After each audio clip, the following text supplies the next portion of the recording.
po ng mga Barda fans, Barbie Forteza and David Licaucos sa supporters, ano. So, may panibago tayong updates for today's video kung saan ay pinag-uusapan pong isang interview, no? Kasi matapos pong umamin ni Mr. Jameson Blake, no, sa kanyang interview na si Miss Barbie Forteza daw ang nagpapasaya sa kanya ngayon habang siya ay nagpo-promote ng kanyang movie na Isla Babuyan.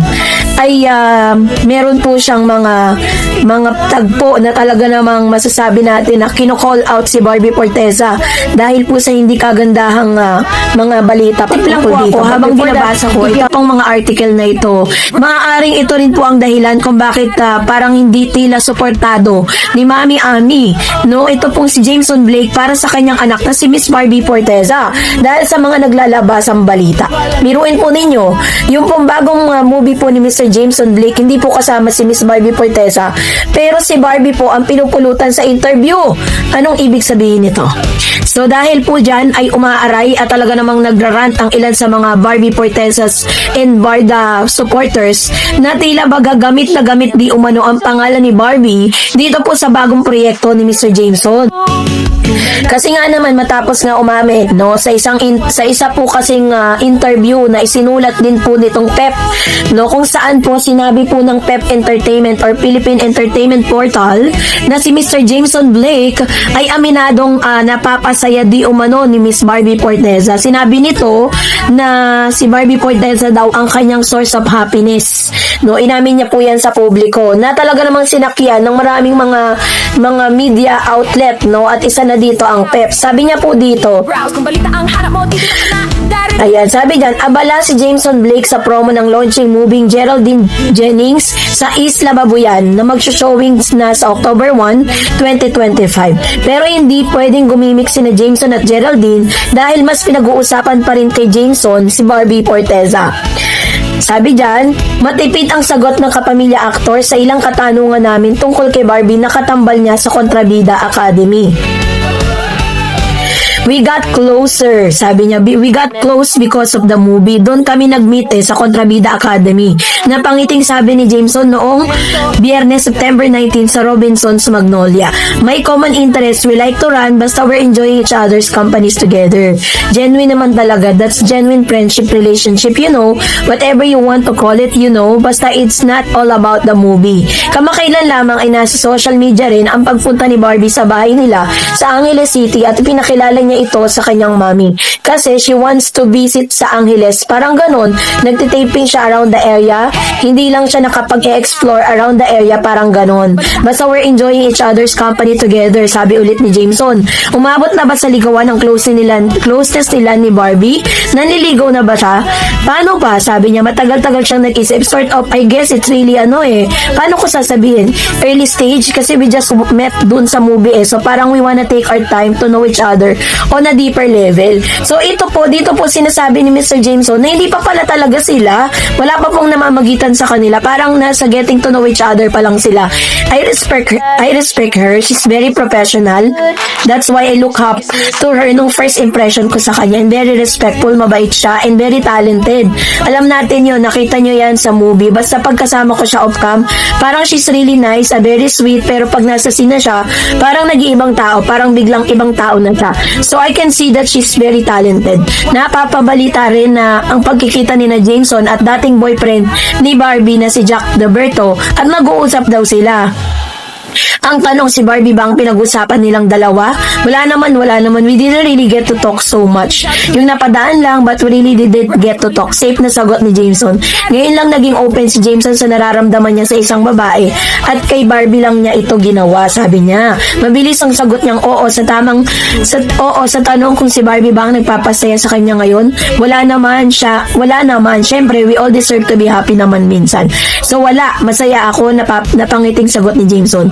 Nasisilip daw ni Jameson sa social media minsan, natutuwa siyang marami ang masaya para sa kanila ni Barbie. I can see naman natutuwa naman din ako. Syempre, wouldn't like that kind of support. So I really appreciate na may ganong klaseng support, and wala siya. Syempre, it's always nice to be in a different perspective, and I really appreciate yung mga nakikita dun online. I'm not an active, sa TikTok, pero when I free time, I manage to check.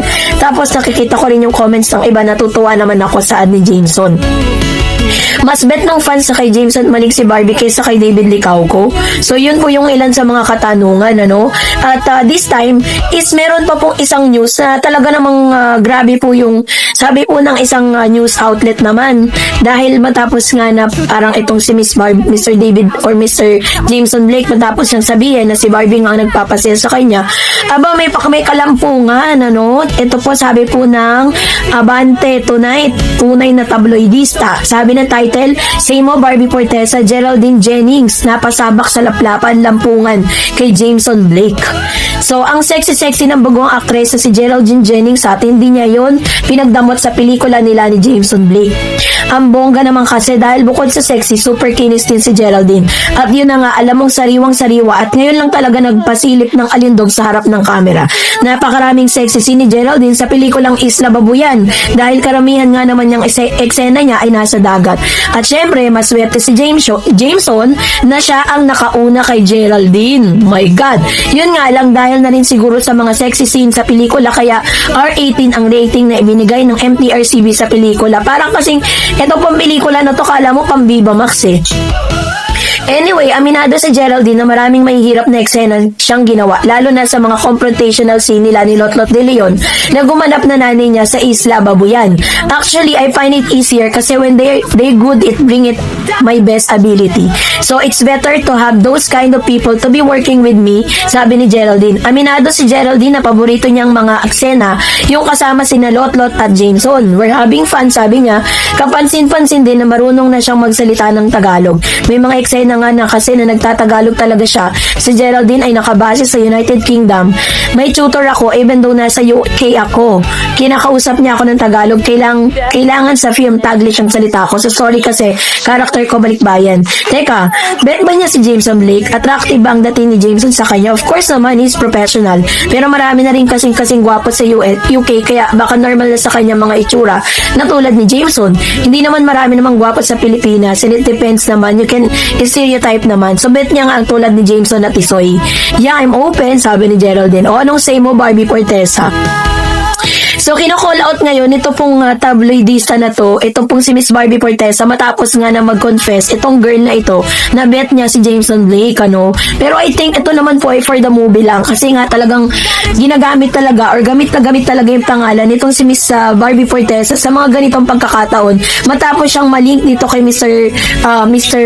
Jameson Blake. Well, in fact, kung talagang masaya naman si Mr. Jameson Blake na gawin to, diba, at mapayag naman si Barbie na mabanggit yung pangalan niya sa mga ganitong pagkakataon. Kaso nga lang, medyo nakikringe lang yung mga fans po ni Miss Barbie.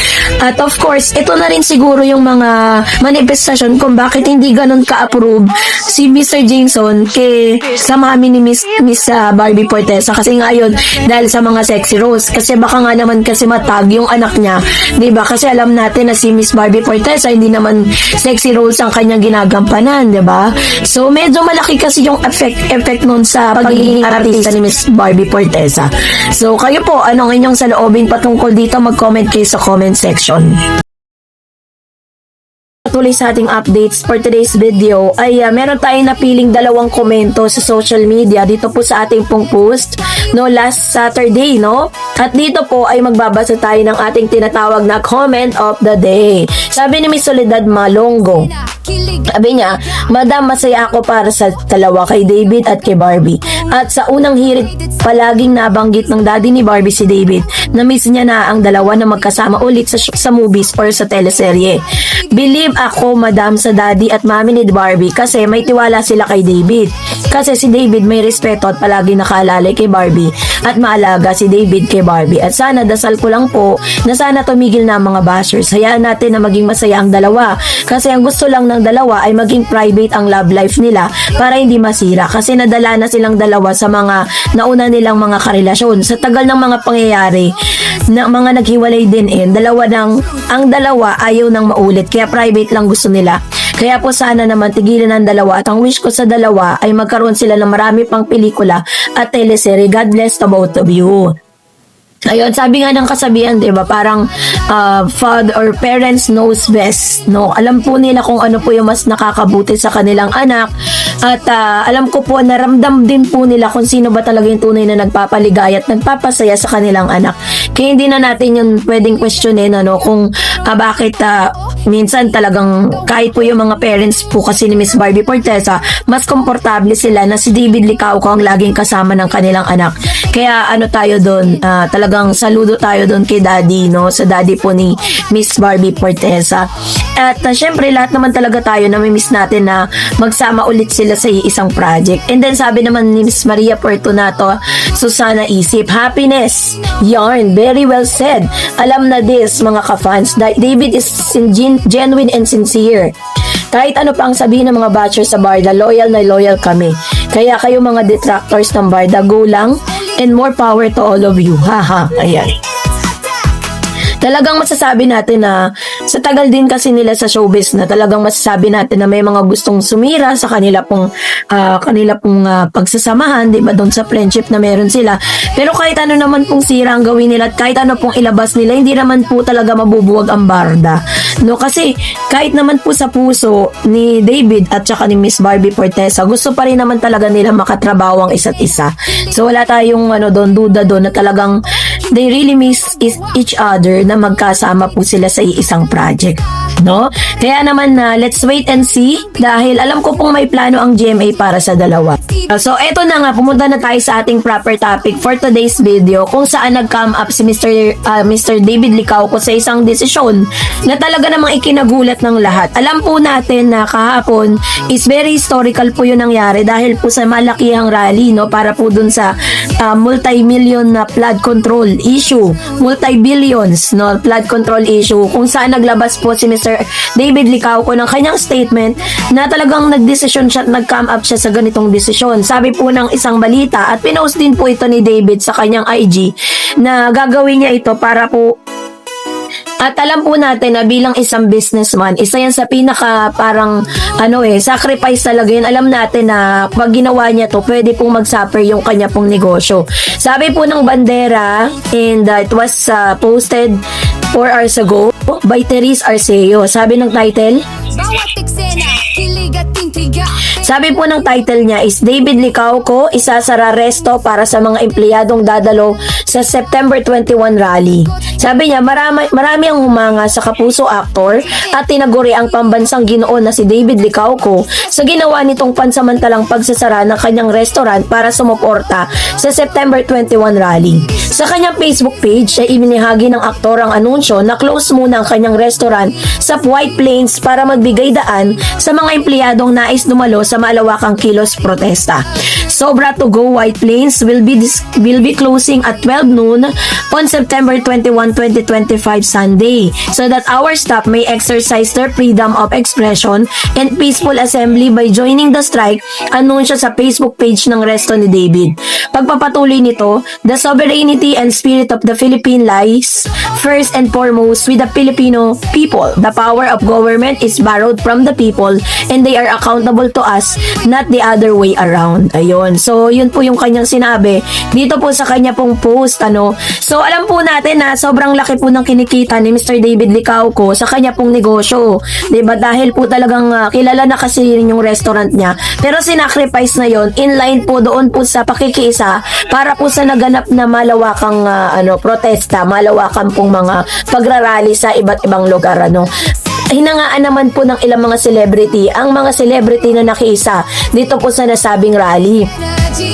At of course, syempre, hinangaan din si Mr. David Licauco for na sinakripisyo niya yung kanya pong negosyo sa isang araw na ito para lang po talagang mapagbigyan yung kanyang mga empleyado na makiisa at ma-exercise yung kanilang kalayaan at yung kanila pong yung freedom of speech po nila na talagang na talagang magkaboses.